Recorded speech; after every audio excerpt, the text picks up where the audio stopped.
రాగి seeds cracker తయారు చేయడానికి కావలసిన పదార్థాలు: రాగి పిండి అరకప్పు, అవిసె గింజలు పావు కప్పు, గుమ్మడి గింజల పప్పు 1 టేబుల్ స్పూను, సన్ఫ్లవర్ పప్పు 1 టేబుల్ స్పూను, పుచ్చగింజల పప్పు 1 table spoon, chia seeds 1 table spoon, నువ్వులు 1 టేబుల్ స్పూను, మేగడ 1 టేబుల్ స్పూను, జీలకర్ర 1 టీ స్పూను, నల్ల జీలకర్ర 1 టీ స్పూను, మిరియాల పొడి 1 టీ స్పూను, చాట్ మసాలా కొద్దిగా, చిల్లీ ఫ్లేక్స్ కొద్దిగా. ఒక బౌల్ తీసుకుని అందులో చియా సీడ్స్ని, ఫ్లాక్ సీడ్స్ని కాస్త నీళ్లు పోసి ఒక హాఫ్ అన్ అవర్ నుంచి 30 గంట లోపు నానపెట్టుకోవాలి. అలా నానపెట్టిన తర్వాత నీటిని పీల్చుకున్నవి చక్కగా మెత్తబడిపోతాయి. వాటిని పక్కన పెట్టుకుంటాం.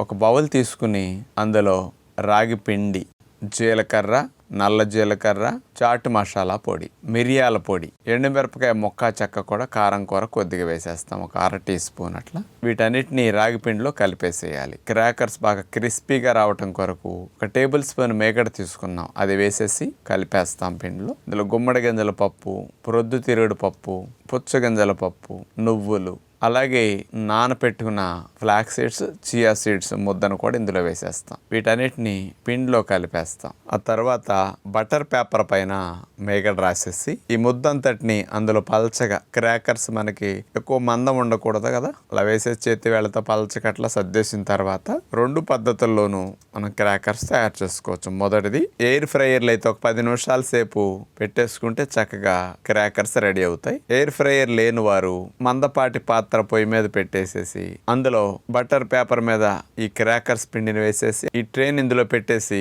ఒక 20 నిమిషాల సేపు అట్లా ఉంచితే చక్కగా క్రాకర్స్ రెడీ అయిపోతాయి. 2 రకాల పద్ధతులు ఇక్కడ చూపించడం జరిగింది. మీకు ఏది కన్వీనియంట్ అయితే చేసుకోవచ్చు అనమాట. చక్కగా హాని కలిగించేవి లేకుండా మంచి బలాన్ని, పోషకాలను ఇచ్చే మంచి సీడ్స్ను ఉపయోగించి, రాగులను ఉపయోగించి క్రాకర్స్ తయారు చేయటం చూశారు కదా. చక్కగా క్రిస్పీగా పిల్లలందరికీ కూడా బాగా ఇష్టంగా తినే విధంగా రాగి సీడ్స్ క్రాకర్ సిద్ధమైంది.